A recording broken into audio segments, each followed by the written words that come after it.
Hi everyone. This week we're wrapping up our lesson about Holy Week, which is the time between Palm Sunday and Easter. Our lesson is therefore about Easter and why we celebrate. Now to get to Easter though, we have to talk about what happened first, and that's where our story starts today. Okay. Text is called Jesus Dies, and it's based on Luke 23, 1 through 49.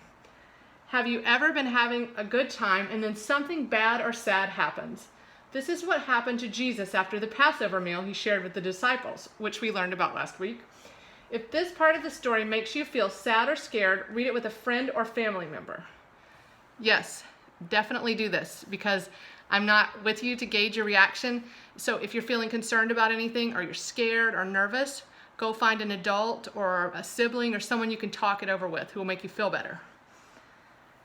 Some temple leaders didn't like the way so many people listened to Jesus' teachings. They worried that people might not listen to them, so that night they came to the garden where Jesus was praying. Judas, one of the disciples, pointed them to Jesus. The temple guards grabbed Jesus and arrested him. They took him to the temple leaders. "If you are the one God has sent, tell us," the temple leaders said. "If I answer, you won't believe me," said Jesus. "Are you God's son?" they asked. "You say that I am," answered Jesus. They took Jesus to Pilate, who was the Roman leader in Jerusalem. "Are you the king of the Jews?" Pilate asked. "If you say I am," Jesus answered. Pilate knew that the Roman king didn't want another king in the land. Pilate didn't think Jesus had done anything wrong, but some of the temple leaders said he had. Pilate decided to let the people decide if Jesus should die. So Pilate had Jesus and a murderer named Barabbas or Barabbas brought before a crowd of people. "Which one should I set free?" Pilate asked. Some people shouted, "Barabbas, let Barabbas go free." "If that's what you want," said Pilate. The soldiers led Jesus to the top of a hill and placed him on a cross to die. A crowd followed, but only a few women who followed Jesus stood close to him. About noon, the sky became very dark, like night without stars. Then Jesus died. His disciples and followers were sad. How could they live without Jesus? So, I know this story is kind of scary and sad, and it's not an easy story to read, but it's important to remember that this isn't the end of the story.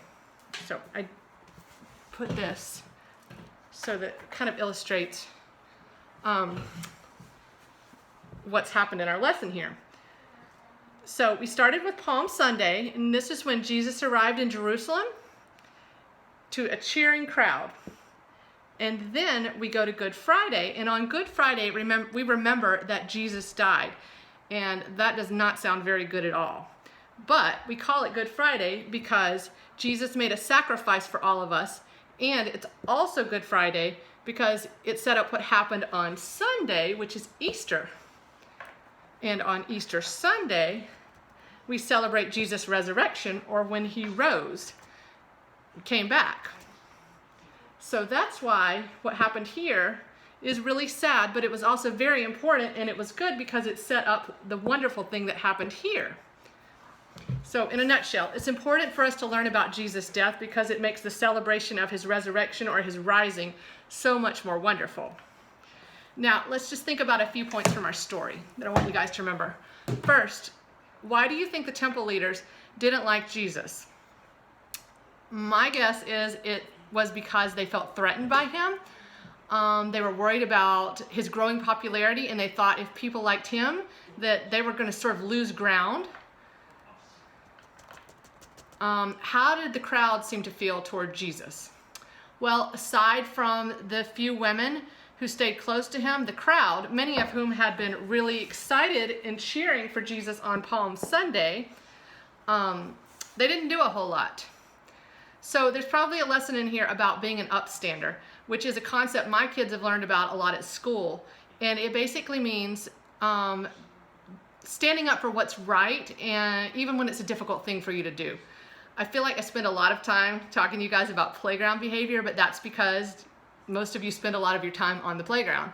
So being an upstander might be standing up for a kid who's being picked on the playground, or it might be putting yourself out there to include a shy kid in a game because that person doesn't have a lot of friends or doesn't feel comfortable trying to make friends.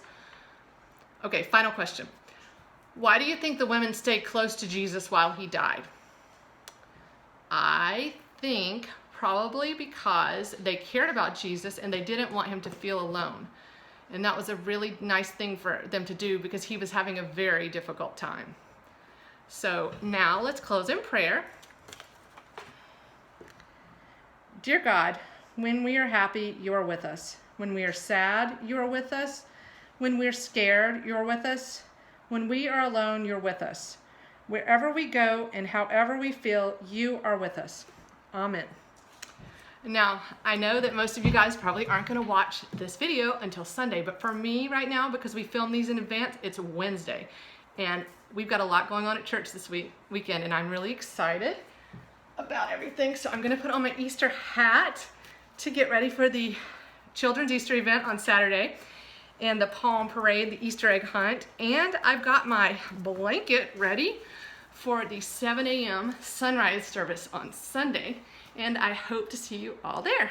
Bye. Have a good week.